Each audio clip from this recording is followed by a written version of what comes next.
كتير قصص بهالدنيا بنسمعها، بس في قصص بتوجع، بتترك أثر ما بتروح، وهي واحدة من هالقصص. قصة بنت كانت طفلة صغيرة ما بتعرف شي بهالحياة غير انه الليل بجيب معه الكوابيس، بس كوابيسها كانت مختلفة، ما كانت مجرد أحلام، كانت واقع مؤلم عم تعيشه بكل ليلة. كان عمرها بس 9 سنين لما بلش هالكابوس. كل ليلة نفس السيناريو، صوت خطواته، قلبها بدق بسرعة، التم ساكتة، تبرد، تخاف، تحاول تتخبى تحت الحرام كأنه رح تقدر تهرب. بس هو كان دائما يعرف، دائما يوصل، يفتح الباب شوي شوي وخياله يفوت قبله على الغرفة.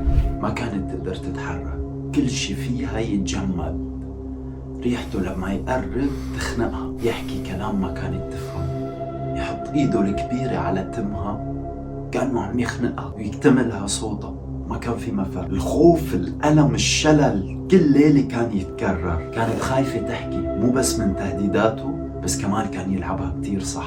الصبح كان الأب الحنون قدام أمها ويحكي لها عن بنتها حتى يخلي أمها تشك فيها، يقنعها إنه بنتها قوية ومو منيحة، وإنه بتتصرف تصرفات غريبة قدام الشباب، وإنه طلعاتها كترانة. وشوي شوي الأم صارت تشوف بنتها بطريقة مختلفة، ولا كأنه بنتها صارت قاسية على بنتها، ولا كأنه هي أمها. ولما أخيرا قررت تحكي، جمعت كل قواها وراحت لتحكي لأمها الحقيقة.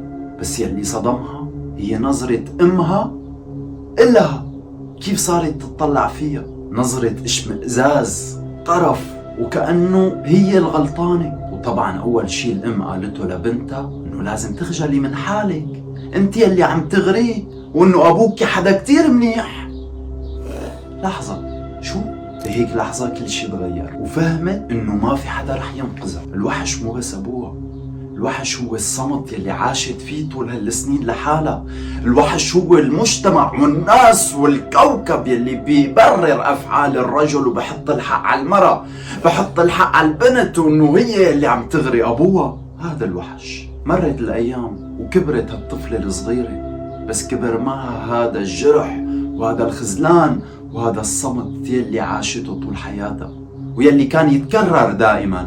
كانت تحاول تعيش حياة طبيعية، بس الوحش كان يلاحقها بكل لحظات حياتها. وبيوم من الأيام العيلة انتقلت تعيش بغير بلد، بكندا، بس الخوف تم عم يلاحقها بكل مكان وبكل لحظة. وبليلة من الليالي رجع نفس الكابوس، نفس النفس الثقيل يلي خلى دمها يتجمد. صرخت بأعلى صوتها، دفشته بكل قوتها، صوتها هز هدوء الليل. امها سمعت الصوت وركضت، راحت شافت كل شي، شافت الحقيقة يلي أنكرتها كل هالسنين. تاني يوم الأم أخيرا الصدر الحنون سمعت بنتها لأول مرة، في حدا مصدقها، لأول مرة دموعها إلها معنى. وأول شي قالته الأم رح نروح على الشرطة. ولما اجت الشرطة وأخدوه وشافته كيف مقيد، حست إنه القيد يلي كان مقيدها طول حياتها كسر. بس الصدمة الحقيقية وقت التحقيق، وبالذات لما سألوا المحقق بتحب الموضوع يتم سري؟ الأب وبكل بساطة لا، ما في داعي، فيكم تنشروا الموضوع. وما كان خايف ولا نكر،